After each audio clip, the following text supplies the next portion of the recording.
folks, welcome back to the iHealth channel, the FinFab channel, the NBC network, iHealth Radio, with your host, Rick Koenig. This is the H Factor, new day, new show. We're going to have a nice little ride today because my guest is going to take us through a journey of tough times, good times, resilience, perseverance, determination, success, you name it. We're going to talk about fitness, nutrition, martial arts. I mean, the whole thing, and things that life can throw your way. And sometimes, it's tough stuff. So without any further ado, I have with me Rick Koenig. Rick, welcome to the show. Hurricane, thank you so much. It's an honor. I've been checking out your material. You're a star. So hopefully this sets me off. And I tell people all the time, grab the popcorn and get ready for the shit show. I like it. I'm ready to drop a pound of sound, man. Well, listen, thank you, by the way. Listen, we're trying to do our thing, bring some value to people. And I mean, there's obviously choices out there. People have diversity of, talk shows and programs everywhere. We tend to try to focus on it, and that is inspirational, motivational, educational, enlightening. And, basically we touch on everything that is health, wellness, fitness, motivation, inspiration, which basically, if you have all these, you're good in life. And we touch on business, which again, it's part of life. And, definitely we talk mental health, we talk physical health, obviously it's important. Fitness, wellness is a big deal. Now, Rick, we're going to talk about your program and what you do now is coaching and things like in personal training. But before we do that, you have a very interesting long life story that needs to be heard, and there's a lot of lessons learned from that story that hopefully people that are watching and listening, they can learn from it, the good, the bad, and the ugly, but they can pick up some stuff that they can actually use in their life towards positive and maybe avoid certain things in life. And I know you're open to discuss this stuff, so it's important.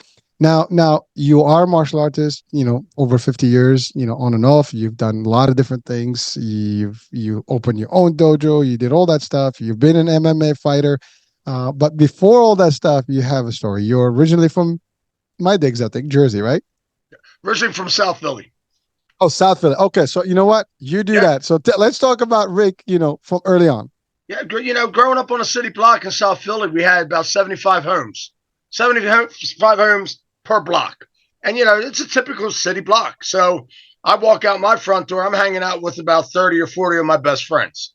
And really, I don't really have a lot of memory prior to being 4. I just know from my parents that I got into a lot of trouble, a lot of fights, even at a young age. But I do remember, and again, my fondest memory was at the age of 4, on June 27th, 1972, my parents enrolled me in my very first martial art class. And why I know that date is because that's when I turned 4. You had to be 4 years of age to take your very first class. If you wanted to play football, baseball, or basketball, it was 7. My folks couldn't wait to 7. They're afraid I was going to get locked up before then. So at any rate, they enrolled me in my very first class.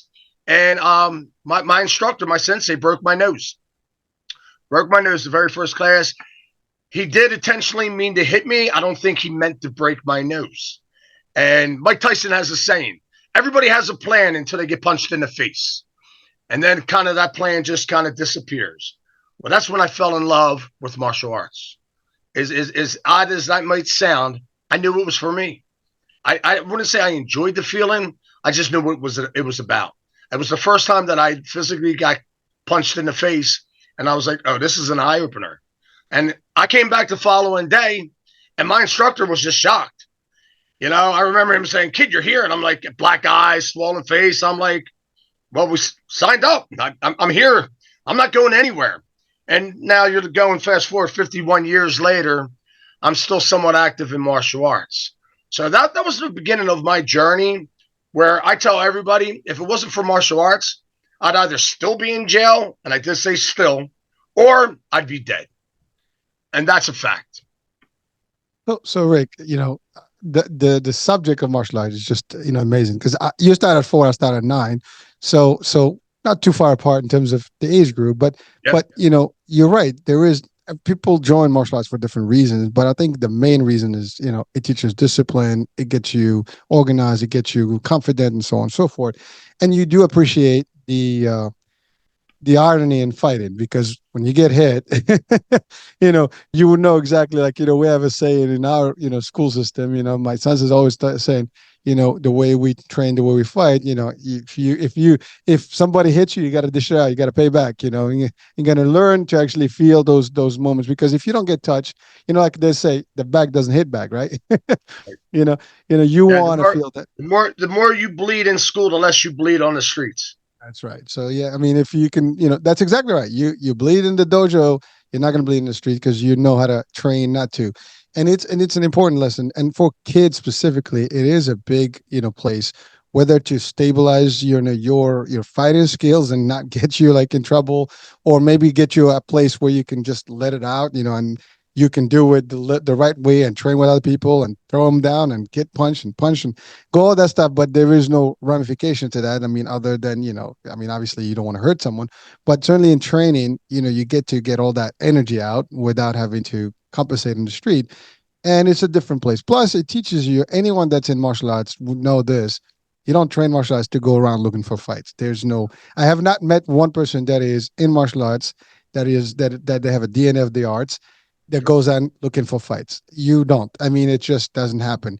And if you get two martial artists, head to head in the street, that will probably bow down and kind of say, you know what, I appreciate you. We don't have to go there, because we know the outcomes. One of us is going to get hurt, and Absolutely. and one of us is going to go to jail, or to a grave. It doesn't pay. As I always say, the best fight is the one that never happened. If you can avoid a fight, why not? Now, when do you fight? If you 100%. have no choice, if you have to save a life, to save yours, to defend yourself, and even that you have to do with limitations, because depends on your magnitude or level. You can be very hurtful to others if you put all your techniques and your knowledge into it. I mean, Oh, you know, I I agree 100%. And whether you win or lose, you still bruise. I love it. See, that's a good one. Win or lose, you still bruise. You might break your hand. I mean, there's all kinds of things. And like you just said, just the self discipline of knowing what you can do to that individual gives you more confidence to kind of walk away. Saying, you know what, you're not going to take it as far as I am. I know it. It's going to end bad for you, but it's also going to end bad for me, because I'm probably going to get locked up, because of the damage I did to you. And now, any more of these, you just got to be worried about them having a gun. I mean, I know Jersey, Philadelphia, New York, their gun laws are pretty more restricted opposed to out here in the Midwest. This is the wild, wild West. You don't need to have a permit. You can purchase a gun from anybody. You can open carry. I mean, that was the first thing that blew my mind, living in a tri-state area for 42 years and moving out here to Branson, Missouri, how free they are with their guns. I mean, it was an eye opener. And you want to catching a case of road rage out here. You come walk into somebody's car, their legal right is to kill you. I mean, it's in the laws. Now they're gonna go through a process and questionnaire and probably get locked up. But ultimately, in the court of law, they have the right to kill you.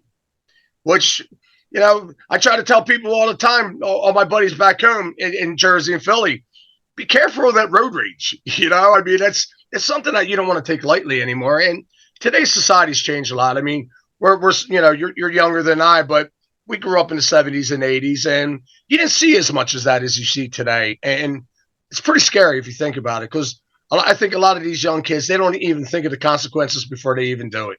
And then they're locked up for the rest of their life, and they're crying like little babies because what they did. Well, you should have thought about it before you pulled the gun, stupid. So again, it's a lose-lose situation. But martial arts, again, for even youngsters, very important for the discipline. Very important. I mean, considering all the discipline I had at a very young age, and again, with my anger issues and things that I do, I got myself in fair trouble. I mean, Hurricane, I did. I mean, I was in juvenile detention center before I went to adult prison, things of that nature. So I know for a fact, if I wasn't in martial arts, I would have probably still been in prison or dead. So even at my magnitude, it calmed me down, but I was still a wild child. I really was. And we talk about not using it on the street. I was in situations the majority of my life, in neighborhoods the majority of my life, that I was tested. I was tested on a daily basis, and it wasn't typically for my own peers. It was the older bullies. When you're 9, 10, 11, and these kids are 16, 17, and 18, that's a big difference. Now, when you get into your 30s, 40s, and 50s, it kind of evens back up. But at a young age, you're looking at an adult, and you're still a kid. You didn't even hit puberty yet, and this guy's testing you of your manhood. So I will have to be honest with you. I used a lot of the skills that I learned on the streets, and make sure that they were battle tested. And that's what kind of catapulted me into getting into MMA and things of that nature in the late 80s, early 90s, because it wasn't for money. You weren't making money. You were lucky to make $500 at the time. It was to go in there and show your art, show your hard work, show what you were about. And it was considered crazy. I mean, it wasn't legal in states. You had Senator McCain going around state to state calling it human cockfighting. I mean, New York was probably one of the last states that actually sanctioned it for fights. I mean, it was tough for the UFC, Dana White, and the Ferretta brothers to get it up and running, and now they're billionaires, zillionaires. I mean, it's unbelievable. On a $2 million investment, what Dana White turned that UFC into is just amazing. My props off to Dana White. Yeah, I'm listening to you, and you've touched on quite a bit there. And thank you for sharing that value that you were essentially bullied by those big guys. And Yep. by the way, and one of the reasons I got into martial arts was that I was also bullied by those guys around the corner in the neighborhood. They're bigger and you tinier, and I was a tiny kid, so that's easy. Like you're the easy prey. And Yeah. until the day you kind of put it to the test. Now I only fought a couple times in my whole life in That's good. real, in the street, but Good. those two times I had the upper hand, and, Good. and they knew what's up. That's So the good. first the Taught him first a one valuable lesson. the first one was when I got bullied again after, because they especially when you're in martial arts, they want to test you. That's the other part. Like, oh, you know, Crazy. you know that shit doesn't work. Well, Right. the only way to find out, bring it on, baby. And that's exactly what happened. They, one day they wanted to feel what it looked like, and I showed them what's up, and that I did that discussion, and respect became part of our curriculum and discussion and vocabulary. So we were good after that. And it only happened one time. I was in college, and these thugs came out of this Oh, vehicle, college. stayed. Yeah. There's older, and these guys were just like Hayden, and they came out, and literally one had a knife, one had a stick, and Wow. they came out, and I took the two guys out, and the third one, was not happy, and then they we ended that. And then the other people came in, the fight was done, and it was good. That's it. After that, I never had it, the opportunity to actually get into this shit, and frankly, that was only me doing just karate. That was back in the days. That's Uh, great. I in the love it. last in the last 20 years, I've learned a lot more skilled, arts of the fighting and close combat stuff. And Getting the the techniques down. yeah. Well, I mean, I've transited from karate to taekwondo over the years, and then I went to ninjutsu or bushi, the bushikan, stuff, Yeah. and the bushido arts. Bushido. And so it's a little bit more of hands-on contact, which includes aikido, I love Aikido. jiu-jitsu, jiu-jitsu, all the stuff, and Love weaponry and Aikido. stuff. So it's like I always say, like you said it best. What damage you can do to someone. People don't realize. Yeah. Most people punch and kick. That's really the gist of most of the fights. You see the brawls. That's what it is. People throwing punches, and they swing at people, and that's it. Now you impact the face. I Mhm. love what you said. When you get a hit in the face, you know exactly what it feels like. That's By the right. way, I shared that history with you. I actually got my nose broken a couple of times, so trust me, I know. Okay. You know how it feels. I know how it feels with the And fell bruise in and the love with blue. it. I we have a joke about it, because when it happened to me, it happened to me testing.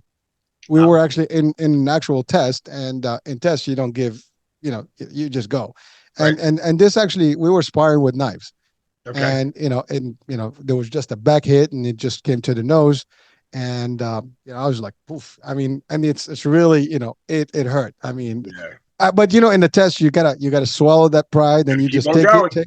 Actually, we did. We kept, and even our professors like, Bleeding man, out. you guys are crazy. I'm like, listen, we're testing. You want that belt, and you're gonna go for it no matter what. And so eventually like a week later, we had a camp training, and this was like multiple schools, once a year training. They all come in, and you got all the different professors and shehans from different systems come in and do demos. And so our top professor or sensei came in, and like he looked, like his son looked at him. He's like, "What's wrong with you?" He's like, "Don't worry about him," because he knew what happened. He was actually, it happened in front of him in his because he was the one testing us. So it was like fun.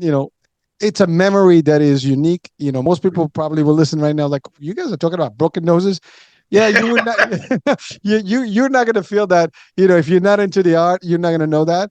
But not that we recommend to go and find out about broken noses, folks. But it happens when you're in the art. Listen, if you're in the martial arts, you gotta get hurt. You You have to. just know that you're gonna get pain. Pain is part of your vocabulary when you train, and it becomes part of you. You take a lot more pain than the average person. You can take a hit versus the person that's not trained, because you're not afraid to get hit. That's one. And the other part about it is, as you said, you bruise, you bleed there. You're not going to bleed in the street. That's right. That's what it is. So you train rough, and you break bones. I broke a couple of things. Absolutely. Sprained some ankles.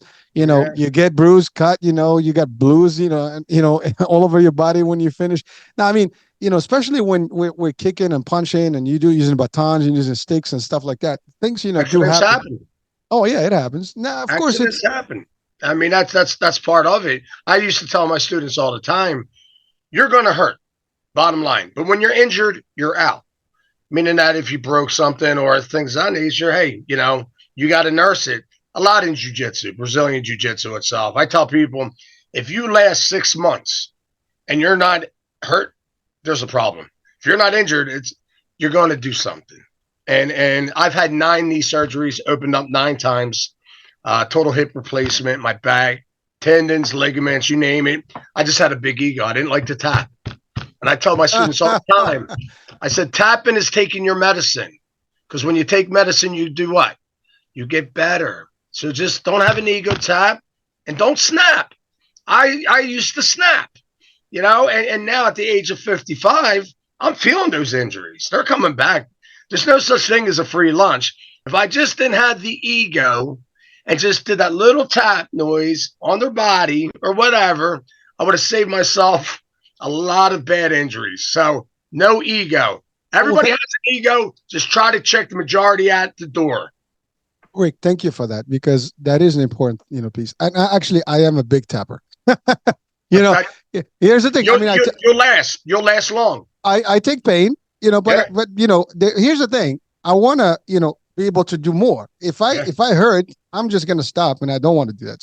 So when I listen, if you can show me that the technique is working, then all I have to do is tap. It's working. I feel pain. I got it. You got it. You got to take yourself to that threshold, because if you do it too premature, that's something that you'll do on the street. You'll give up of course. On the street. I mean, and I tell that to my guys who compete. I mean, these guys, a lot of them don't even attend the fight on the streets, obviously if they don't have to. But in competition, if they put you in a chokehold or a joint manipulation and you're used to tapping right away, well, you're going to probably do that in competition as well. So repetition is the mother of skill. Just take it to the edge right there. Know your body. Accidents do happen. I mean, I've tore both of my tendons in my biceps, triceps, tore all my quad tendons in both of my legs. That was probably the worst injuries that I ever had. And my total hip replacement was probably my easiest. I would have done it a long time ago if the procedure was what it is today. Like anything else, they advance in their surgeries. And again, what I had done about 3 years ago, if I tried it 13 years ago, I would probably have been a little more chopped up. So they're coming a long way with their different techniques, I'm going to call it, and their principles and things of that nature. So thank goodness. Oh, listen, I mean, technology has been, in medicine, and innovations have been good. Surgery is definitely not the best thing. I mean, not the one thing you want, but if you have to have it, you have it. But at least now it's a much better, place, and the healing process is different. The 100%. I guess it's less invasive, and and things like that. So it's simpler, and it's done better. I mean, you have the technology to do it better. But Thank, good, thank goodness. yeah, well, yeah, man. Well, Rick, thank you for what you said. I mean, I when I said I'm a tapper, I want to just that to touch on that. It's 100%. you tap when somebody shows you that they got you. Meaning that's it. I mean, you're in a choke. You're gonna sleep after that, or you're gonna break a bone. So that's it. That's that. You're gonna carry a little bit. Your body's gonna have a point of a break point, and then poof, Yep. and then like, oops.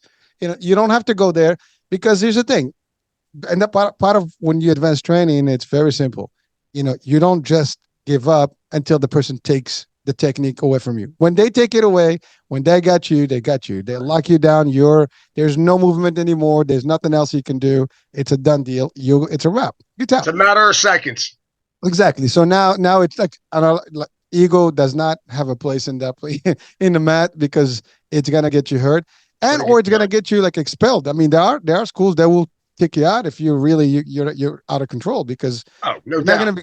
Yeah, I mean, you people come to train and you don't want for them to be hurt You don't because want a that bad and apple, man. No bad apples. that's right. I've Well, you seen could. it. I've seen it happen. I've Well, seen it happen so many times. You know, it's our duties as instructors to find those bad apples and pluck them out. It doesn't do anybody any good. It doesn't mean that they're bad people. It just means that they have a learning disability, and it's not going to happen at my school. And unfortunately, I've had numerous. I wouldn't say dozens or anything like that, but I'd say probably about 6 to 10 people that I really had to get stern with and break it down to them. Bottom line, and the majority of them took it well. And some of the guys came back. Some of the guys I had came back. They learned their lesson. They went and somebody handed them their lunch, and they realized that okay, maybe I just need to get my head out of my butt and do what the instructor's telling me to do. And it's pretty easy. well, Rick, thank you for that because here's the thing.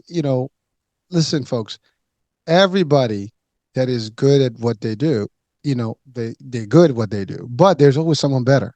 There's always another guy that it's either someone who's younger, faster, this, that, the other, and it doesn't matter. It's not even an age because in martial arts, age really. I mean, yeah, it has some to do with it, A but little bit. actually, but when you get into advanced martial arts, I mean, the older you are in the art, I'm not talking the age in the art and the ranking that you have, you just basically have a different way of approaching your opponent and your techniques are flawless and you can do more damage than because you trained all your life. You're at a level where it's not very difficult to actually figure things out and see things happen.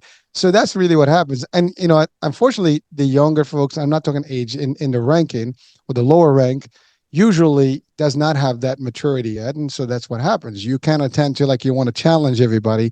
Oh, I'm gonna take the brown belt and the black belts. I think I can take them down.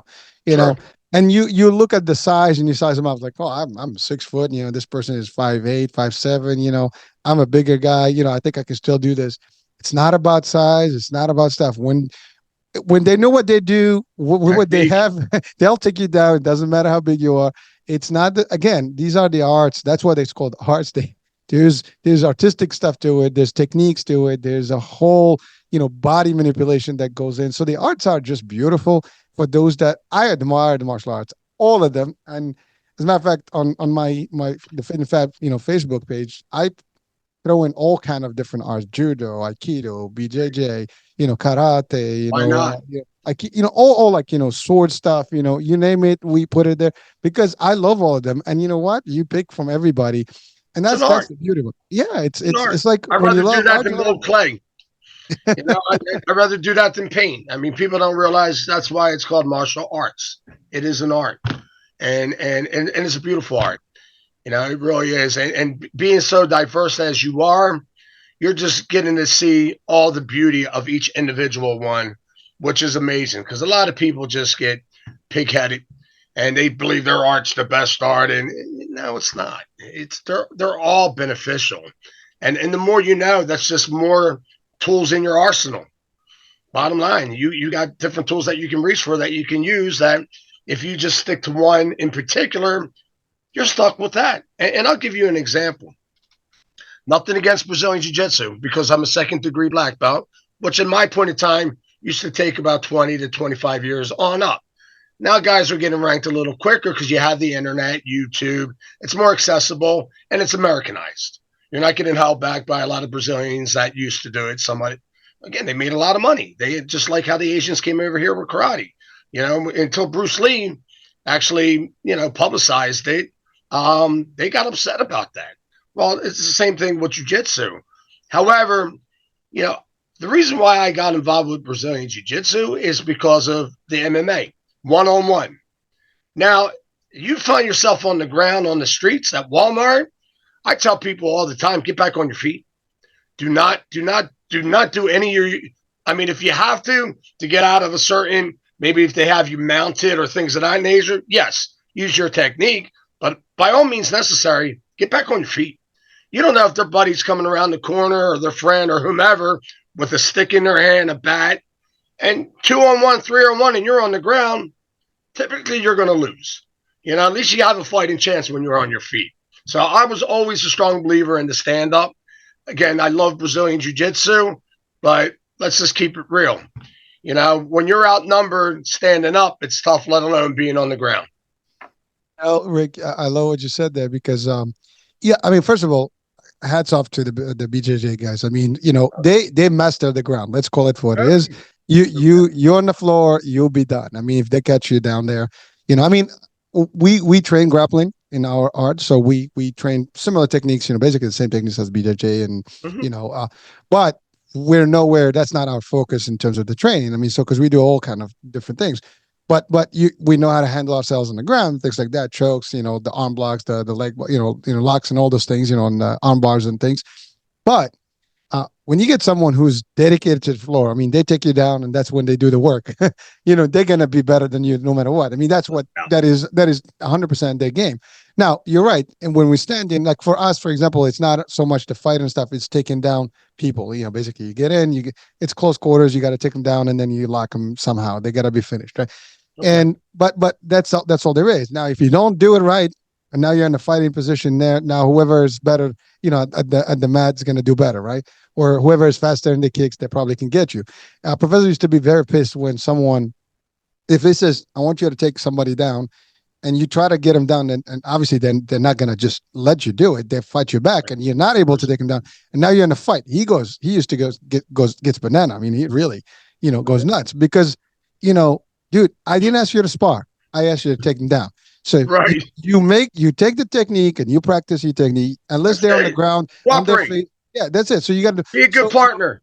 Exactly. Well, you got to work. But what you said is important is that there is one thing, well, it's almost like a rule that we have. And that is you fight one, you fight two, you fight two, you fight three. Always know that there's never one. So if and by the way, you look around, when was the last time you saw someone going by themselves? In general, when you're going out, there's always 2 or 3 people in the posse. Absolutely. And there's always like the first and the second are the ones that are going to come up, and maybe the third one will be more hesitant because they don't want to get in trouble. But at the end of the day, you're going to get at least a couple, if not more. Yep. And to deal with a multiple attack, it's not this is not the movies unless you train. Listen, I mean, I've had my share of those types of trainings, but it is not a picnic. People are going to come at you with everything. They can have guns, knives, whatever. They can throw anything, a chair, things can rules. go, anything. Yeah. I mean, especially like in a bar on the street, things happen, right? Absolutely. And so you don't know what's going to come up. So understand that if you're on the floor, your odds are less. I mean, listen, we even trained when you do two against one for grappling, just for the sake of it, not because you're going to win. Love it. You have 2, you're not going to win. I love it. Two people are going to, smother you quickly, but it's how long you're going to resist, those 2. The experience. You resist 2, you're probably going to be easier with 1. So those are like some of the things that we were, on, but right on the point that if you have to defend yourself. Again, you want to be in a position. You don't want to be cornered. You want to have always an open, exit, policy. And by the way, I can tell you this: there's no shame if you have to run. better to run away to fight another day. Exactly. That's the whole thing. Like people are like, oh, I can't take this, dude. It's okay. First of all, as we said, you don't fight. You can. And remember, like I love what you said about where you live. People have depends on where you are. They don't have to fight you.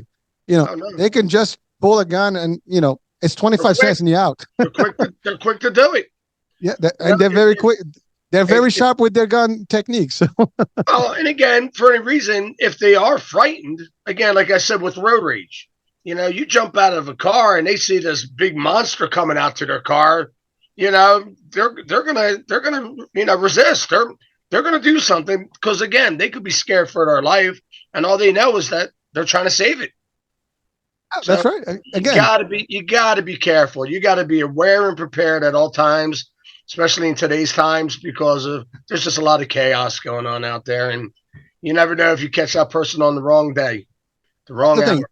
we all have a bad day, and Yeah, sometimes you get to the point where you don't care that day, and that's the right. wrong guy triggers you at the wrong time, and then you have a problem in your hands, and you don't know what will be the next move, and a split decision can make life, death, Everything. or really loss of family and everything, just like that in a snap moment. So, folks, always be careful. Here's another tip that I always throw out there is that in when you train, and even if you're not training martial arts, train yourself to be aware. Don't get into if you see a situation that is not a fair play, whatever, move. Listen, I see some, as you said, you walk in the streets or whatever, there's other guys out there. If I see a group of people that may not be welcoming to my moving around their territory, I'll just go to the other side. I don't have to go Avoid it. there and challenge them, because I No, think I can do a couple of things. No, you know, here's that's when you something that have, you would probably regret. that's right. What I would tell you is this is like, challenging them is not going to do anything for you. It's not. And so even if you win, Yep. you will lose because you're probably going to hurt them bad, and you're going to And win 5 or 6, you're going to hurt someone bad. win And or therefore, lose, you still bruise. exactly, not going to work, not fun. No, So again, be aware of your surroundings and environment. Avoid 100%. see what's up. If you don't, it doesn't feel right, it doesn't feel right. Move on. Find another way. Go back. Switch the road. Whatever you have to do. But don't get like cocky about it and like, hey, I want to do this. I got this. Not worth it. Not worth it. Well, so Rick, we've talked enough about martial arts and things. And it's pretty. Listen, we can talk for We could hours. talk all day about that. That's for Yeah, sure. but so there is. You mentioned a couple of things that you went to juvie and then you went to adult, Correct. prison. Now Yep. there's a story behind that. Can you share a little bit about that Well, and again, what that lesson was? which one you want first? The juvenile, I'm assuming, right? And Yeah, again, I'm just being honest, Hurricane. My anger, my violent behavior landed me up in juvenile detention centers. You know, I look at it. I was just trying to defend myself. Unfortunately, the damage that was done to other individuals had a judge pretty upset with me. Bottom line is he got sick of seeing my name, and it was always for a violent act. And even though I was defending myself, he just saw a pattern right there that he wanted to stop, and he didn't think martial arts was enough. So I had to go to a camp at the age of 9, which was more like I kind of consider like a scared straight program, where they kind of you're not locked up. Now when I was 13, I went to Jonesboro and I went to Yardville, and they were juvenile detention centers. But at the age of 9, I was more like in a scare straight program. When I was 13, when I went to Yardville, and again, it was all from fighting. It was all from fighting. So again, it just shows you right there. Is your freedom worth being in a box? Being in a 6x8. And at the age of 13, that was a little bit of an eye opener because of you're yanked from your family, your loved ones. Now you're with a bunch of other guys that have the same exact behavior issues as you, and you're fighting every day. Again, it's gladiator school. So you're just around a bunch of knuckleheads going, not again, not again, not again. You got sick and tired of it. You really did. And it was constant.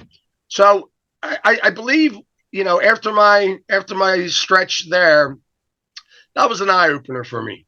It really was. It was. I knew I didn't want to go back. I know I didn't want to go back. So I would say I learned how to calm my anger a lot after that. But it took me doing time as a young kid to open my eyes to that. So that's another lesson to be learned. You don't want to be in prison. You don't want to be in juvenile detention centers. It's not a place that you're going to like at all, and it's going to be probably one of your most miserable experiences ever. It also destroys. I mean, for the most part, if you could destroy your life because it's on your record. Absolutely. I mean, today. I still have it on my record, Hurricane. I'm 55 and it's still on my record to this day. And I have lost jobs over it. Mhm, mhm. So It closes a lot of doors. oh yeah, no doubt, no doubt. So like I said, it's definitely that's not a lesson that you want to find out on your own. Learn from somebody that did it. Well, thank you for that. Now you came out. You pursued. You started working and Mhm. back into the normal life, but only to find yourself in a very tough place yet again, but for a different reason. Which one? Well, with the whole the main event of going You to mean doing prison? yeah. Prison time itself. Yeah, Yeah. that was just dealing drugs. Dealing drugs. I mean, it's nothing I'm proud about, but my sentence was possession with the intent to distribute a controlled dangerous substance. It was cocaine. And yeah, that landed me behind bars for 5 years, and that was maximum state security. I went through Rawway. You're familiar with Rawway, Trenton State, which was probably one of my worst stops. I was in Yardville, or not Yardville, Kearney, New Jersey. Um, Those are um, some tough places. Kearney's rough, man. Yeah, it's they're all rough. You know what I mean? Like it's not where you want to be. And then wound up in Cape May County, Leesburg. So that was my father and I. It was a father and son crime. He was involved as well, and we were the first father and son team to ever go through the penitentiary, maximum state security penitentiary together. So that was a trip. It really is. And honestly, by that time, I was somewhat groomed. I knew how it was going to be. Always people will say, well, I'd be petrified. There's no way I could do it. Listen, as long as you go in there with the mindset of you're going in there to serve your time, do your time. Don't let your time do you. Stay away from drugs. Stay away from gambling. Stay away from anything that you believe is negative. Like you said, walk away from a situation when you see it. Don't get involved. Don't get curious. Mind your business and do your time. And the majority of the time, you'll be fine. You'll be fine. And again, it's something that it was a miserable part of my life. It was, and I've seen horrific things happen in prison. I mean, things that I won't speak of, but I've seen some things that will make people think twice about ever doing anything stupid. And there's casualties on a daily basis. I've seen COs get killed. I've seen other inmates get killed right in front of me. And when you see the life just get drained from a human's eyes, you actually see their soul leaving. Man, that's an eye opener right there. It's an eye closer for them, an eye opener for you.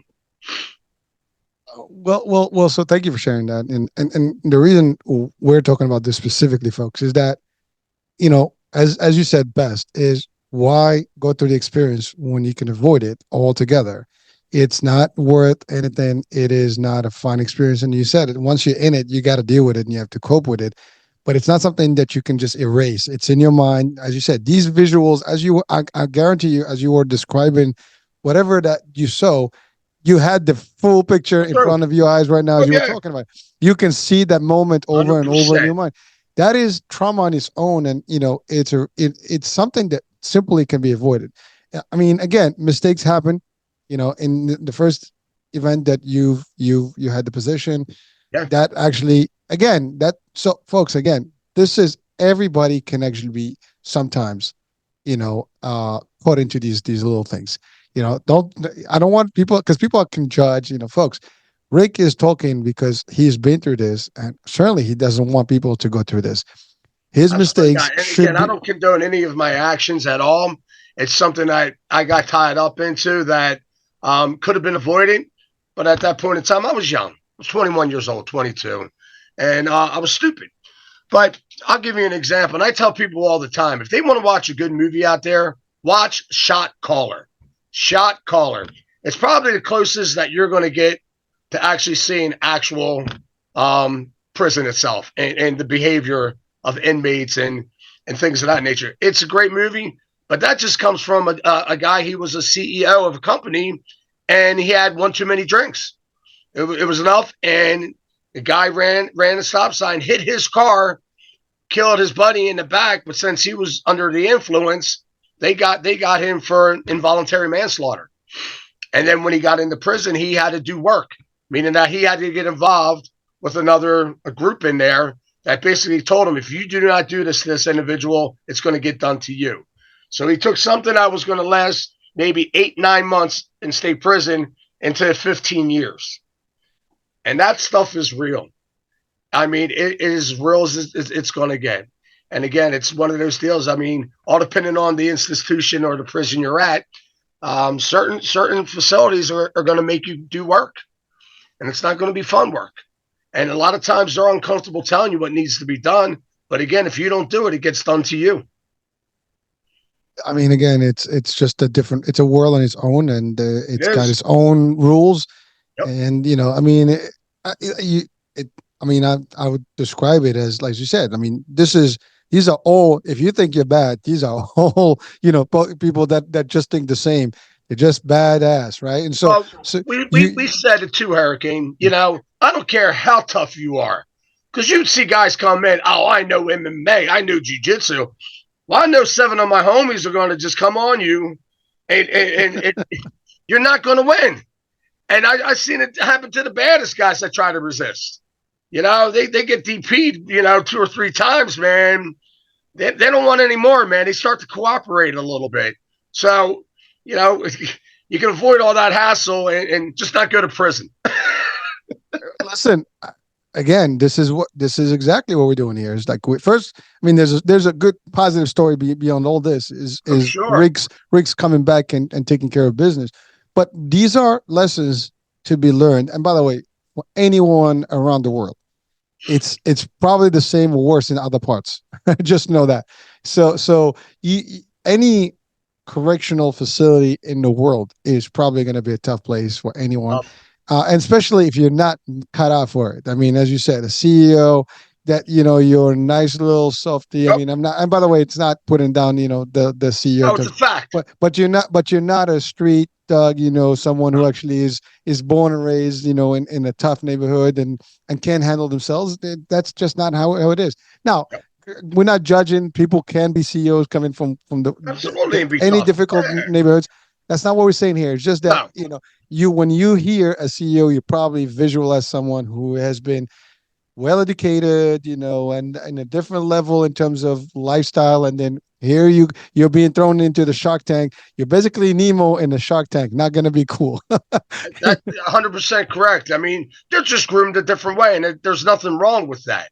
I mean, that's living in a perfect world. However, we don't live in a perfect world, and the majority of us aren't spoon fed. For the ones that are, God bless. As long as you turned it into a positive thing, and you're not a pompous prick, judgmental on people and condescending, I'm cool with you. But if you're one of those arrogant guys, I don't care who you are, you're going to get it. I mean, I have no tolerance for people that are ignorant to other people. I go out with a lot of people that I always see how they treat the waiter or the waitress, for the simple fact, if they start treating that waiter or waitress in a certain manner, I get in on them. Like, this person's trying to make a living. Don't talk to them like you're their boss, because you're not. They're providing the service, and treat them correctly. So I do a lot of self-evaluating on a lot of people that I'm with, for the simple fact that my time is precious. And I don't want to associate with people that are going to make me feel some type of way and give me some type of negative impact. Well, I thank you for that, because you're right. I mean, again, you know, titles should not make people, judge others, because here's the thing: you can be a CEO today, and you can be an inmate the next day. Just in that Right. case, you can be, a nobody and become, a CEO of a place. That's just what you earn in terms of your work and things. And here we're just given the titles, and just to give an actual descriptive. But the fact of the 100%. matter is, humans, we should all look, good at others, no Equally. matter what. Everybody is here in this world just to do the same basic things, to live a happier life, achieve certain things in life, and hopefully stuff. But you're right, not everybody gets the same odds or the same cards. We all dealt different cards, and everybody's different. You have people that are born overseas, people are over in the States, people are in the States in a different neighborhood versus others. You never know. You don't choose, some of these things. Now, how you deal with them can determine your lifespan and what's going to happen in that life. Some 100%. decisions can be bad. As you said, you make the wrong decisions, you're going to pay. And I love you said I was young and, in the age of Young and 21 dumb. Yeah. and dumb. Okay. I didn't want to Oh, call that, but, I love, your honesty about that. But here's the thing, guys, that is an age. And if you know statistically from, I think, 18 to like 25, a lot of the crime is happening with that age group more than anybody else because people don't have value for life. They have no kids, they have nothing. So there's no attachment to a lot of things, and then and psychiatrically speaking, like even development wise, according to the experts, we don't even have our full development on our in our brain functions, right? So we're not even there. We don't even have an identity at that point. So it's very easy to make mistakes. It's also gullible time where you can be distracted quickly and attracted into by the wrong crowds to do the wrong thing. So again, folks, we're just trying to 100%. bring real. This is real. Yep. Rick is as real as it gets, is someone just like everybody else who came to this world trying to live a life, but made mistakes, and he paid for those dues. And that's the thing. Do you want to pay the dues? I mean, it's not fun. It's the same thing as you said. If the fight, you need to know that there is ramifications, there's repercussions in every single action we do. And there's no doubt about that. As you said, that judge, just saw enough of you and he said, okay, well, we're going to put you there, and that's all it took. And then ultimately, you are now exposed to more and more. And then, one thing leads to the other. Now you're into a different place. That's the other thing. If you think about it, right, it's a chain reaction. This. It's really one thing gets the other. Now you come out, you can't get a regular job, let's say. Now, what are you going to do? You're going to find side jobs or side gigs, and it will be easier to make some money doing the bad things. And then that's a risk factor, and your risk is higher. And now you're going to get into, and we see this in movies. We see, and by the way, those movies are just depictions of realities. I mean, Right. that we live across, our nations, and it is fact. And there's nothing you can do. So again, folks, for me, a motivational and inspirational piece, we do not want to go in any route that is going to get us to those, outings or outcomes or outlets or whatever, facilities that we don't have to be there. You said it best. Is your freedom worth it? No. I mean, everybody, loves their freedom. I mean, just think about very simple, folks. We all went through the pandemic. How did it feel when we could not move about and do things the way we usually do them? I mean, Never that's the get back. biggest way. I'm You sorry. can't never get time back. You can get money back. You can't get time back. Like, I think that's the biggest element in this whole picture is that your time is limited. We all have an expiration date, and we all, even your health is gonna go with the time. No matter Ooh. how strong you are, Yep. as you get age, you can maintain, but you're not the same as 20 or 30 or 40. As you get every decade, you have a little bit less of what you had, and you can gain it back. And so now you're losing the time, you're losing the health, you're losing the stuff. Not good for anyone. And by the way, this is not, if you're watching and listening, this is not a direct message to anyone in particular, but we all can help someone. If we see the pattern, we see somebody that may be going in the wrong way, maybe we should help them out, guide them, give them some advice. Now, people sometimes, who the hell are you? I don't need your advice. And someone can say that to our show, like, well, who cares about you people there? I don't care. I'm going to do me. Well, that's okay, folks. If that's the choice, again, choices. We make the choice. We pay the price for our choices. No one is going to pay the price for you except you. And that's really what it is. So again, just a little bit, here and there to share some value here. Now, after all this, you came out and you started, your own school, and then you started your own training program. Oh yeah. So let's talk about all that. I know Henzo's right around the corner from you in Manhattan. Trained under a lot of his students as well when they started to receive their black belts. And when I moved out here to Branson, it was a tough transition for me. Living in the tri-state area for 42 years, I moved out here, and if you had noticed, I'm blasted from head to toe with tattoos. And I moved into the Bible Belt. So I was prejudged a lot when I moved out here, a ton. And again, having the felony on my record didn't help with the jobs. So I had a few people that got into my ear about starting a martial arts school. And at that point in time, I still wanted just to train. I really didn't want to open up a school, but I was kind of, I wouldn't say forced into it. I was talked into it, which I don't have any regrets at all. And I started the very first Brazilian Jiu Jitsu school here in Branson, Missouri. And I was very, very fortunate that a lot of my students that came on board were state highway patrolmen, sheriff's department, local PD. So I wanted to get in the contracts for all the law enforcers out here, which obviously helped out. And believe it or not, I mean it's a different breed. They're not as they are judgmental, but they're not. Let's put it that way. It's different.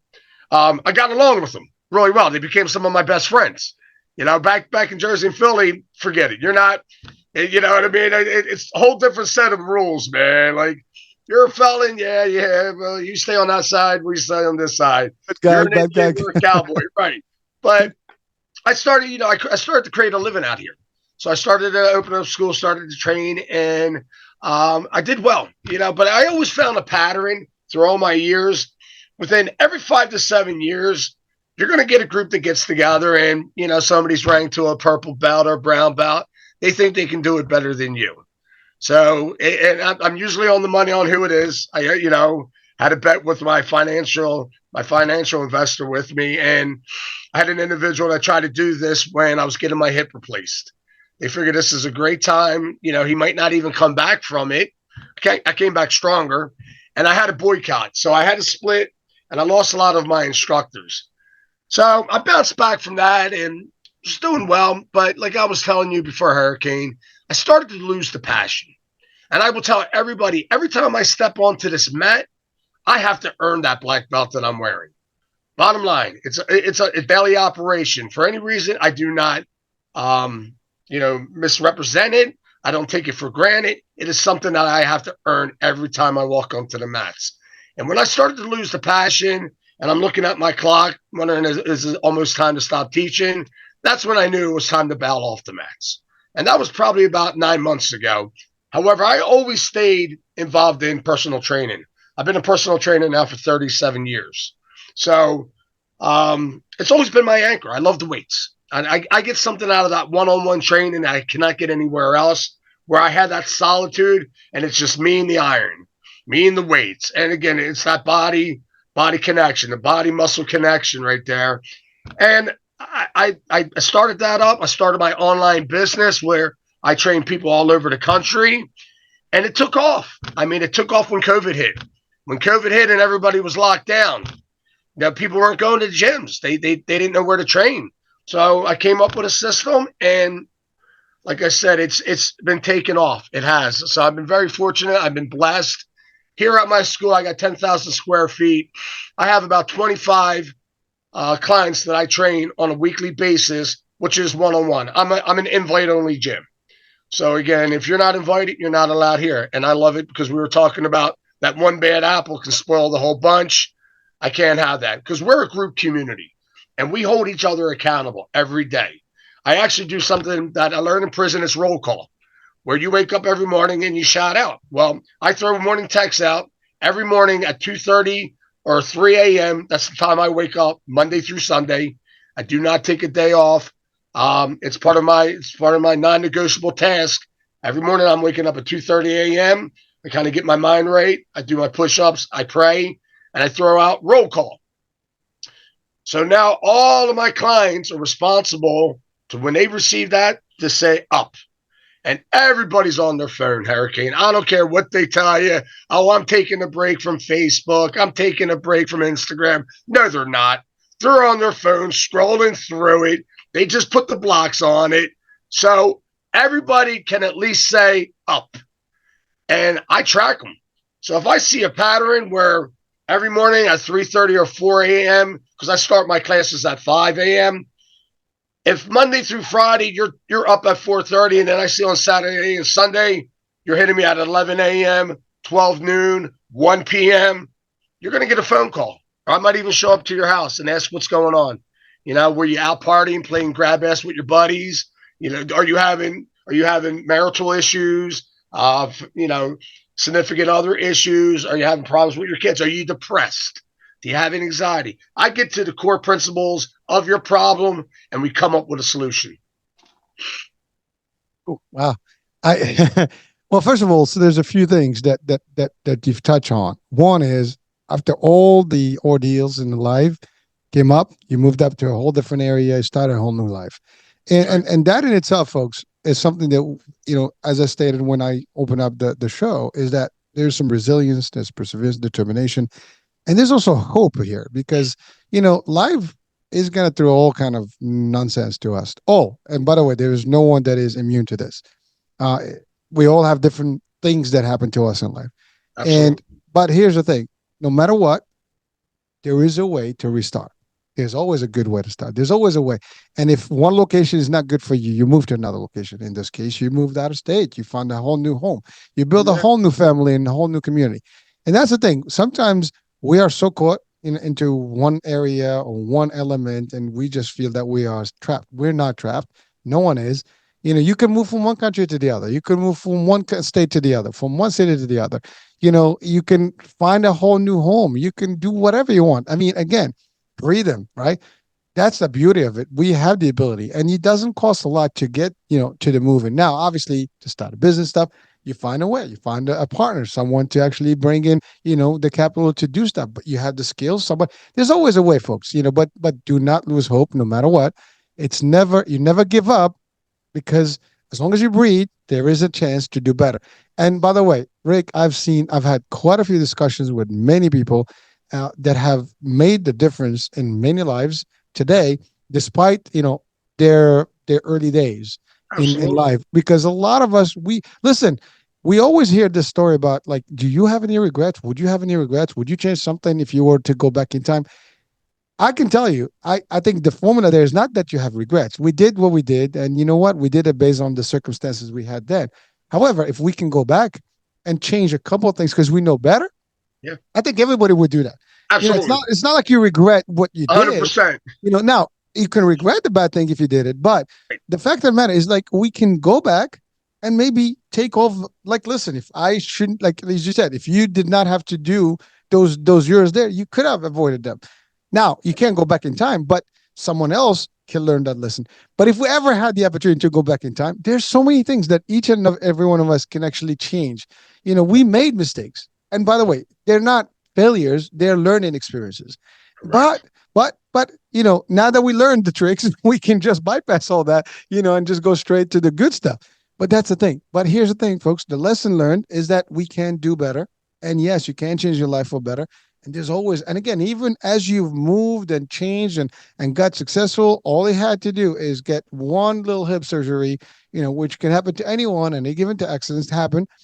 And now your business is suffering because there is some elements that may see opportunity. That's always going to happen, folks. That's the other thing. But I love what you said, Rick, is that, for the most people, probably like, out of everyone that possibly can be your students, law enforcement, folks and agents, Oh, yeah. and but that's a beautiful thing because They as you said, embraced me, man. well, you respect them because you Oh, understand their yes. role, 100%. and that's the difference. See, that's the thing. People don't. They may not get that part. Yes, in the real world, yes, bad guys, good guys, well, this stuff. We all Right. have labels, but really, when people get to know each other, they will understand the circumstances. They understand everything, and they'll respect that. And you know what? Once you know someone for the core, you know someone who they are, not Absolutely. what we label them to be or what their circumstances. Many people are just unfortunately they're into a set of things that actually they can't change, and they're stuck with them until they find a way out or there is a way out. But you did it well, and you've changed that, and now I love your system where you actually hold in accountable people that you train. The one-on-one concept that you actually doing a certain amount of people that you are changing their lives, and it's something that you have a passion for. That's the other thing. I love you it. know as long as you love what you do and you Oh, have yeah. passion for what you do, you can always be happy and make others happy. That's it. And that's 100%. I tell people everybody should have a why. You know what I mean? Why are you doing this? And then you find out what your purpose is, maybe. All right. And then if you align that with your passion, that's the ingredients that all you need to live a perfect life. Like I love what I do, Hurricane. I really do. Like vacation, I'm on vacation. My favorite part of the day is when I get up and I start my day. I love it. I love going out there and changing lives because I've learned over the years to be selfless, not selfish. Anymore it's not about me. It's what I can give away to them. I tell my students all the time, create the person you want to be and need to be, then give that person away. And that's it. Just constant rhythm. Pass it down. And again, be selfless, not selfish. That's an amazing feeling when you're giving and you're not doing for you. And by the way, by doing it for others, you're fulfilling you. That's the thing. I mean, it comes with a beautiful price, and there is a satisfaction to it, and there is a good feel. I mean, it's like it never fails when you know that you're helping others do better and be better. I mean, listen, you paid your dues in Yeah, life. And you know what? There's nothing now more than beautiful that you're able to help other people live a better life, a healthier life. And again, fitness is a great piece of health. I mean, you need to. well, And by the way, 100%. you and I, 100%. you and I, we had a joke about the age early on before we started the show. Yeah, You're in the bodybuilding and the strength training and all the stuff and the weights.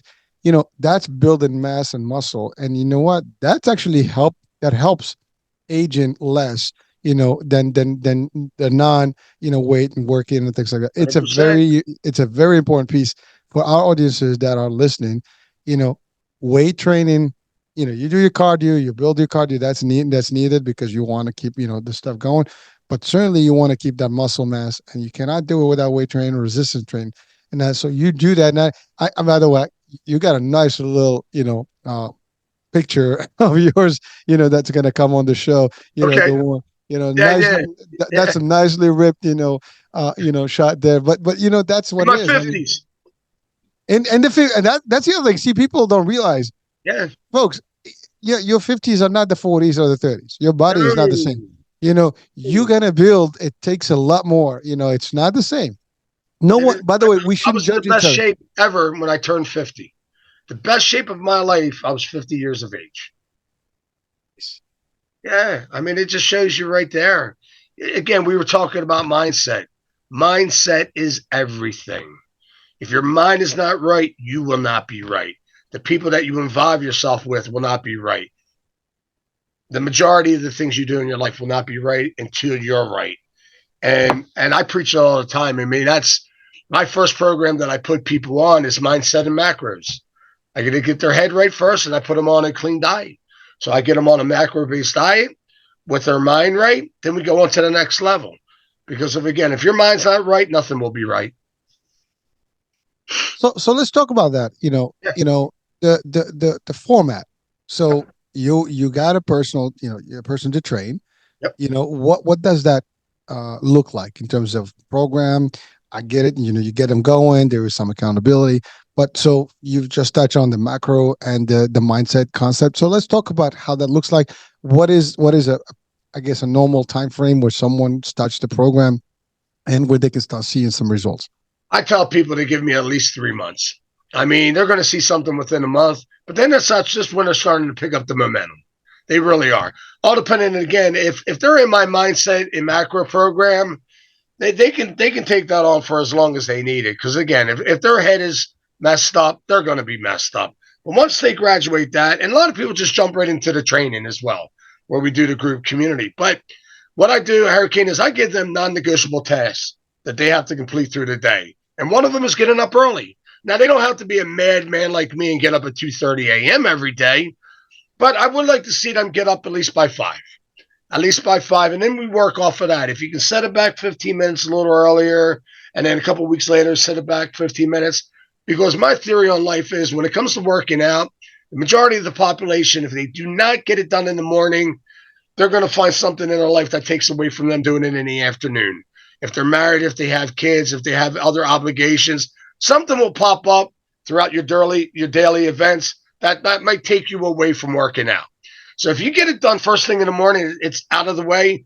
not only are you starting your day off in a positive direction, but you're burning calories throughout the day as well, and you just feel better. You perform better. You act better, and it's out of the way. You don't have to worry about it again until the next morning. So it's a good way of starting your day. And again, the majority of the population will have a kids game that they have to go to, a recital, or something's going to pop up in their life where it's going to take them out of the rhythm of going to work. Even if they're just mentally or physically exhausted from work, all depending on what they do for a living, that can take them out of the game as well. So when you're woke up, you're caffeinated, whatever you do to get your morning started, you're starting off fresh, you have your most energy, take advantage of it. Well, thank you. And there's a fact about waking up early, and especially the early hours, just about sunrise.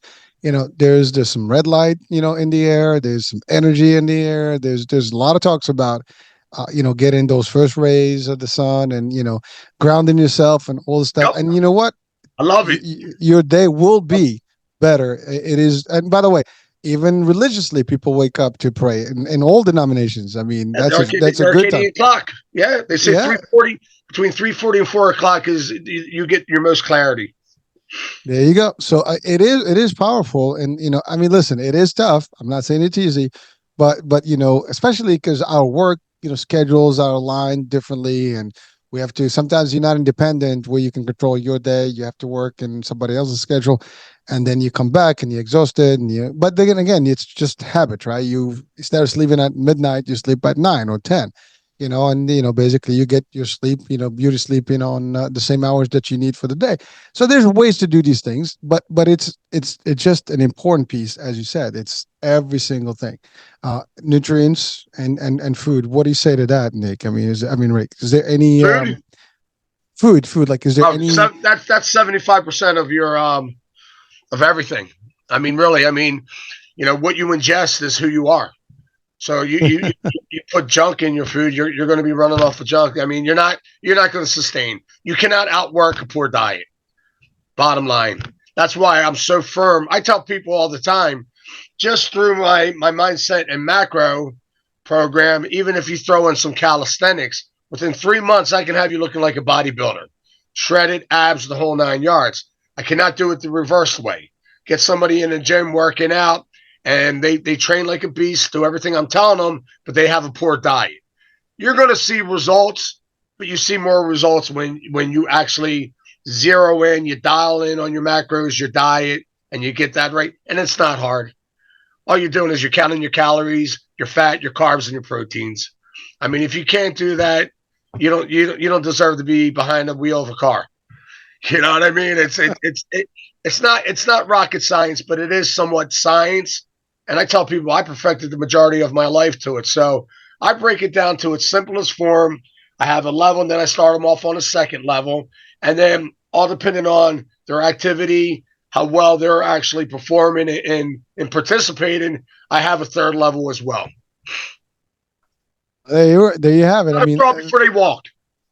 well, yeah, but you cover it, all the basics. I mean, as you said, by the way, you gave the best picture that someone can work out, do all the stuff, but if the food and the nutrients are not there, you're not going to have the results. And by the way, unfortunately, that is real because you hit the gym, but you go out, you get, you drink a lot, you Yep, a lot of fries and wings and all the stuff. Now, I'm not saying that every now and then, sometimes we taste these things and they taste of good, course. whatever, a Yeah, little party here and there, but it's the and you said if you know your proteins, you know your stuff, you still can calculate correctly, so you can get the right levels in a daily intake. But it's just that whole, like, what your body's requirements are.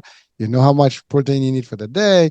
You need how many sugars you need to get it to burn, and also, but those are things like maybe the average person may not know, and that's why we need someone that knows these things, such as yourself.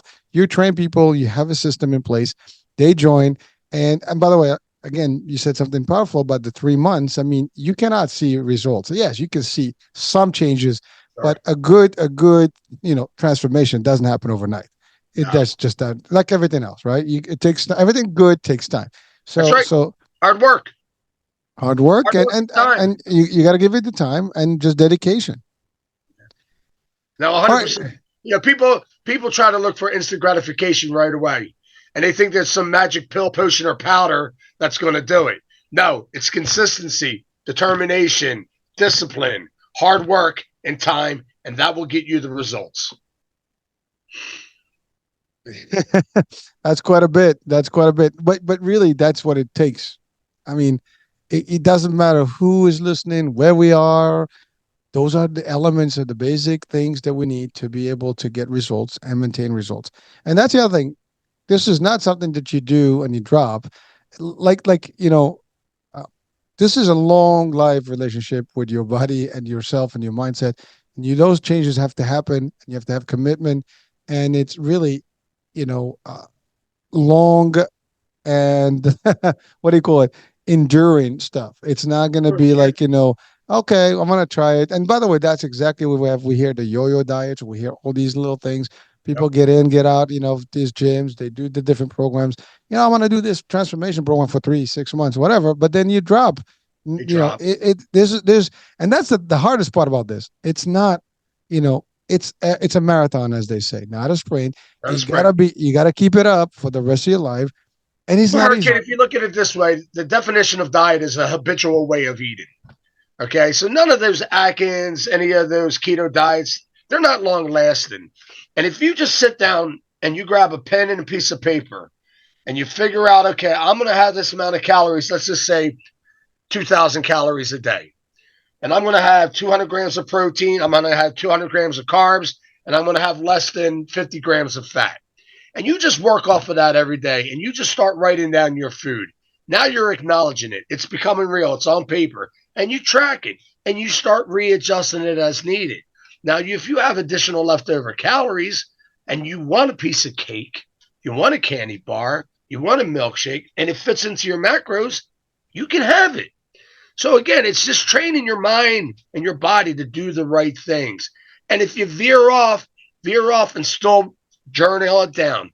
So you're constantly aware of what you're putting into your body. So when it's time to get back on track, you're on track. Again, it's just simple math. If people that are college educated and street smarts and things of that nature, they do a lot of amazing things with their brain. If they would just put a percentage of that into their diet, which ultimately is your life.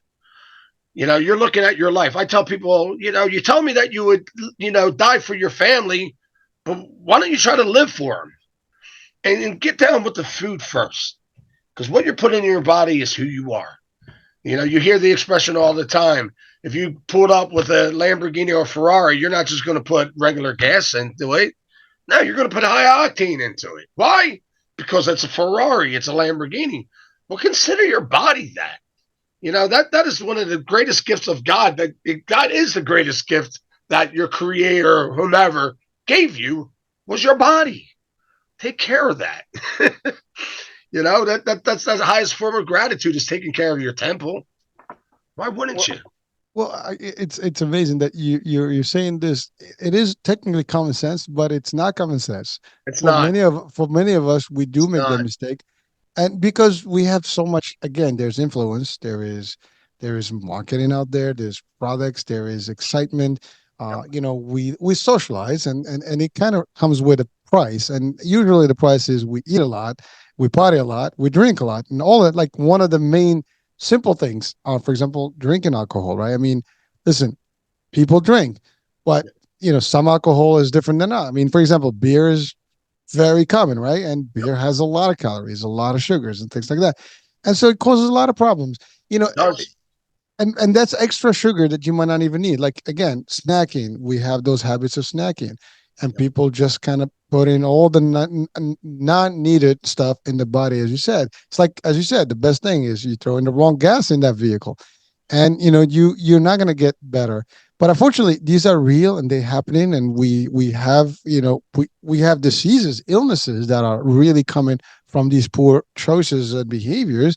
And that's the whole thing. I mean, I've had multiple shows about the nutrition, the diets, and things like that, and they all point to the same thing. We all can be better if we pick out good food and be selective of what we eat, the quantities we eat, 100%. and of course a good regimen of workout and muscle building and things like that. and it's all. I mean, it's repeating itself over and over. Rinse and repeat. I tell them all the time, rinse and repeat. And again, make it a way of life. I mean, I have no tolerance for alcohol and drugs at all. And people know that. I'm a little bit of a self-righteous individual. If you're a social drinker, why even do it? I don't know. It doesn't make any sense to me. Now, for those that do it, hey man, that's fine. That's great. That's okay. But why? I mean, I'd rather have some other form of calories because that's how in tune I am with my body. This is the way I think. And I don't expect everybody to be obsessed like I am or possessed. But again, I tell people all the time that idle time that you have, boredom is going to lead into desires. Desires always lead into vices, and vices can be food. It doesn't have to be beer or drugs. And then vices go into habits. They're your daily habits. So again, you want to create as many positive daily habits as you can have, and that's going to consist with eating throughout the day. That's going to be one. And then again, the following day, you rinse and repeat. Henry Gracie had a saying, and I don't know if he probably still says it. What you do today will either make you better or worse tomorrow. And that's with everything. If you want to go out there and play grab ass with your buddies at the bar and shoot down a few shots and drink some beer, you're going to pay the consequences the following morning. And that's going to interfere with your production throughout the day. Now, again, I'm not down the ones that do it. It's just I don't have any time for it. I don't. I have too many positive things that I put throughout my day that would destroy me. It would just throw such a big monkey wrench into my rhythm, my flow, that it's not even worth the risk. Because again, I'm not fixing something that's not broke. But again, it's just those daily. And then when people drink, they make poor decisions. That's the first thing that leaves is your not your decisions, but your judgment. Anytime you're on some kind of drug or vice or alcohol, first thing that leaves you is your judgment. And usually it's your judgment of eating because you get hungry. And then next thing you know, you're eating bad food. That's it. Doritos, junk, just things that, you really don't need to be putting in your body. Well, thank you. And you said a very, very powerful line in there. I mean, you said many, but one specifically that I think everybody should make that, a rule. We don't have to die for our loved ones. We have to live for our loved ones. And I really enjoyed hearing that because, and not only just live healthier, because if you live and you're sick, you're just a burden. You're not on you and themselves. As opposed to if you live healthier, because you can do more. As you said, even your performance and everything is going to be better, whether at work, at home, with your friends, your family, your kids. Things are going to be better. Now, you also meant, you kind of talked about I don't have time. Someone can say, well, yeah, you're older now, you're thinking about time. But even when you're young, folks, actually, that's when you need to make a lot of good decisions because, you 100%. don't want to, again, you don't want to get to the point where like your time is, ticking and you like start. Here's the thing. I can tell you this. I can relate to it. Before 50, you don't even think about time. Right. It is a fact. Yep. You hit 50. I don't know what happened, but you start thinking about time because You you do. start calculating, like you start like figuring like, I And got it goes 20, quicker. 20 years to 70, 20, I mean, that's if you live 30 to 80. I mean, and we know 80 is not really, you don't see a lot of, top notch, bodies at 80. So you're already You don't. questioning, like, I'm on the downhill here. So you Yeah. start thinking time. But, think about it way early. If you are in the 20s and the 30s, it's a good time to start thinking about those things. And even early on, if you can. Why not? Now, I get it. We're young. We all been there. You go out, you want to have some Yeah. fun, you want to, party with Absolutely. people and friends. It happens. But Yeah. again, just as you said, healthy habits. Don't make that the habits. Maybe make that the occasional stuff. And and you can still be ahead of the game. I mean, listen, you go to gym, you see a lot of young folks really pumping and doing good stuff, and it feels good. Absolutely. It makes you feel really like competitive. Oh, I wish I want those days back. But those days are limited, and they will go on. Time is gonna pass. You know what? No one is staying here for forever. We just got to do our bit and make sure that we do it right. And let's live for our families healthier and do the better things. Again, that's all there is. And even for you, let's like talking about selfless versus selfish. In this case, your self love is important. You need to be you first, because you can't benefit anyone else. That's So right. That's right. It's like the oxygen mask. Take it so you can save everybody else. And I got to that point in my life where I'm in a good position where, again, I'm very mindful of everything I do. So, if you have a certain part of your day or time that you kind of neglect something, I just know I got to double down the next day. And what I mean by neglected is maybe I wasn't able to make as many phone calls as I needed. I do have daily tasks that I adhere to, or maybe it's a few posts on social media that I found, putting out a video on YouTube. These are things that I do on a weekly basis that I hold myself accountable to them every single day. And I have it down to a system. It's a system, but life gets in the way. Maybe I have additional clients that are coming in here. Maybe it's a holiday, but it's one of those things that I'm hard on myself. I'm very hard on myself. And if you're able to start applying these principles at an early age, it just makes it a lot easier for when you get to be our age now. You're not playing catch up. It's already part of your life. And I tell you, for those that are looking to raise families and have kids or have kids, your weakness is their way out. So whatever it is, if you're that parent that's a sideline parent and you're on that couch eating a bag of chips and drinking some beer or soda, and you're telling your kid to go out and do some martial arts or play ball, they're like, well, you're on the couch drinking beer and eating potato chips, and you're my Superman. Even though Superman's like 380 pounds and he's a sack of what. Well, you know what I mean? You got to live by example. Bottom line, because your weakness is their way out. No matter what, they're going to want to emulate you and be like you because you are their superwoman, Superman. You are their hero. Yep. Wow. Can't do it, man. Yeah. Well, listen, I mean, again, you're doing your part. We're doing our part to bring some of the messaging to people. Hopefully we can, again, you hear a lot about the awakening and this is part of being awake and being Absolutely. aware, of who we are, what we have to do, and so on and so forth. And it starts with, taking care of this.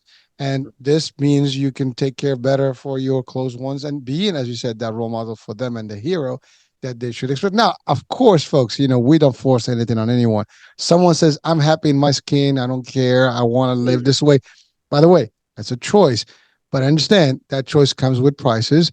And as long as you're willing, to endure whatever that price is. Now, someone can live, to 90 and 100 with, fat and all the stuff and all the wrong things. And yeah, it can happen. But again, statistically, it doesn't. Exactly. Statistically, that's the odd case and not the actual standard. And therefore, do you want to have, listen, diabetes is just the simplest thing. Do you see yourself poking yourself every day, a couple of times, to shoot insulin and you have up and down sugar and you're like rushing or like, you're going crazy. That's not something you want.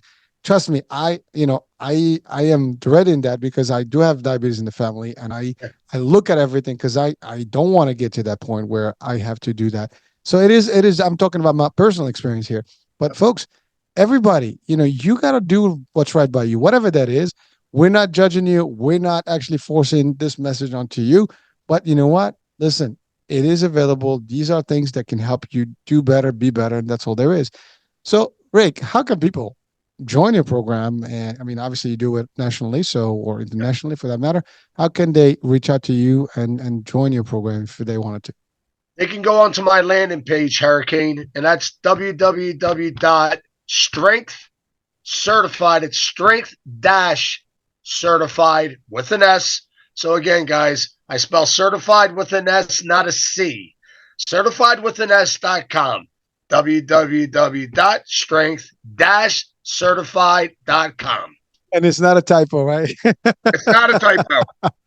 Nope. Yeah, just it's a trick, it's for to get things, trying to get everybody's minds going, you know what I mean? And that's it. And again, it's a simple landing page. All you have to do is book a phone call with me, or we can DM each other. But typically, I give everybody a non commitment, no obligation, half an hour phone call. So we kind of just figure out if it's for them or not. And the majority of the people do sign up. And if not, hey, listen, I'm fine with your response regardless. I treat everybody fairly. And next. That's it. Next. Is the program for male and female or any specific Absolutely. groups? It I doesn't mean, matter. age groups. No, no. Again, I mean, I train teenage kids, so I have Okay. teenage kids. I mean, obviously, I'd like them to be at least the age of 13. But at the same point in time, the majority of my clients range anywhere from, I would say, 21 to 71. Okay. That's that's pretty that's pretty diverse, It is audiences, and I'm sure they vary in how they adhere to it, but if they all follow the system, the results are going to be there, and that's all. I mean, obviously the metabolism is different, things are different, but 100% guaranteed, Hurricane. As long as they follow my blueprint to the T, and I can tell if they're lying to me because I get it all the time, and they expose themselves. 100% guaranteed results. all right. Well, Rick, we've exceeded our hour a long time ago. Love it. But we had fun. I listen. I learned. I appreciate you being open about your life story and sharing the values. And for people, hopefully that we can help someone today. Not to fall into a trap in their early ages, but also we want people to really potentially be aware that they can do better for their health by joining a program or at least knowing that they need to do something about it with you or elsewhere. But the idea is why not do something, take care of your business here and your health? And that's the best business you can have. And yeah, so any last words of wisdom that you want to leave our audiences with? Like I was saying in the beginning, solitude helped me out a lot, knowing myself. And I mean, really being alone. And people would say prison time. I wasn't alone in prison unless you were in solitary confinement, which wasn't, I mean, I experienced it. However, even when you're in prison itself, you're around other individuals, you're other inmates. But, get some solitude, find some time with yourself. If it's reading, reflections, maybe meditating, if you do it a few times a week, and or if you go on to a long task, get to know yourself because without knowing yourself, it's hard to get to know other people as well. And you got to be comfortable in your own skin to make other people feel comfortable in theirs. Well, thank you. Oh, Rick, there was one thing we didn't talk about is that you are a biker and you belong to a family. Oh yes, yes, yes. I was part of 1% motorcycle club, one of the largest in the world, actually, the top five. And it was something I experienced. It's something I loved, but there was a point in time where it was time to move on. And again, we were, multiple nationalities itself. It wasn't just 100% white. We had blacks, Chinese, Spanish, Asians.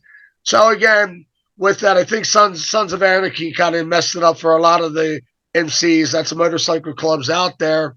But yeah, it just gets back to being prejudgmental, judging people. And that's just human nature. I get prejudged all the time until they get to know me and then they realize that I'm one of the biggest teddy bears out there and I got a huge heart. But yeah, what they love the most and what I love about the most is when people actually come up and say hi to you. Most people want to be afraid and hide. And, you have about 25 to 50 bikers out there. It can be intimidating, but we're just out to have a good time.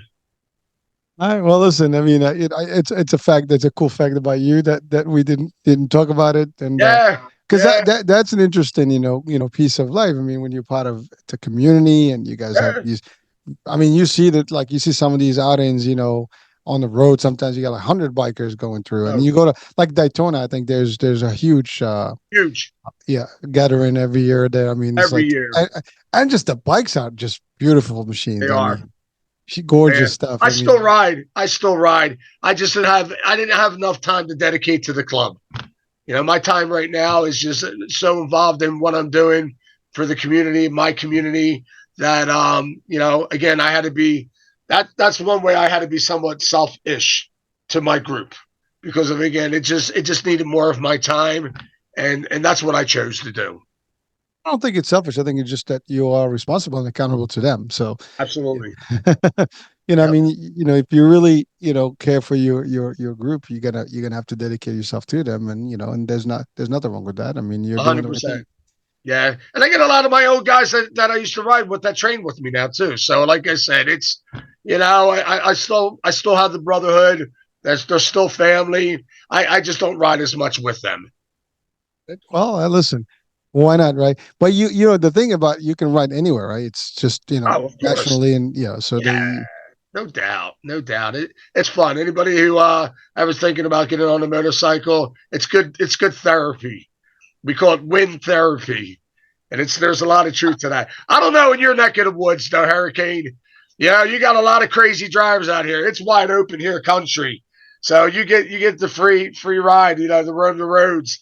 Back in where Uh, you're in your neck of the woods, uh, traffic is here's bumper to bumper. It's congested, baby. Yeah. Yeah, one thing the bikers do have is that they can wiggle between the cars and move on Oh faster yeah. than any other vehicle. That's one thing. Absolutely. 100%. They don't have to sit in there. They just like Shazam right through, like, whoo, that's it. They gone. That's right. And you're like, shish. Oh man. Well, listen, Rick, it was fun, man, having you on. I enjoyed this discussion, and thank you for coming in and sharing your value and your really, I mean, a lot of good nuggets, for about life and health. I mean, it's we touch on everything, martial arts, Yeah. biking. I mean, we covered quite a bit of You got it grounds there. all. You And got it it was all. an honor. It was an honor, Hurricane. I appreciate you having me on here. Like we were saying earlier, it was amazing because I log on. I'm early for everything. That's just the way I am. It was the old Vince Lombardi saying, when you're early, Three you're on minutes time. When early. you're on time, you're late. And if you're late, don't show up. It's just something that's sunk in. So I'm always on about 10 to 15 minutes early. And you were right on. I was like, I, there we go. And you got a lot of followers. You typically the ones with a lot of followers are the ones that are like 3 minutes, 4 minutes late on me. I'm like, did they cancel on us or what? But I appreciate your time. You did an outstanding job interviewing, and we will reconnect again in the future. Well, thank you. And just one thing. I mean, that goes also for me. I mean, I just how I've been, synced from the beginning of my life. I'm always like, if I tell you I'm going to be on this time, I'm going to be on that time, and I'm always, early. I don't like Love to it. be late to anything. And but also I led a lot of sales, and in say similarly. So Vince Lombardi's coaching is part of Yep. what we train on, and it's I learned that myself when I started my career path, and it stuck with me, and it's a great thing to have. There's nothing wrong with Great. that. Well, Absolutely. I appreciate you, man. Thank you so much for being with us. All right, Hurricane, thank you.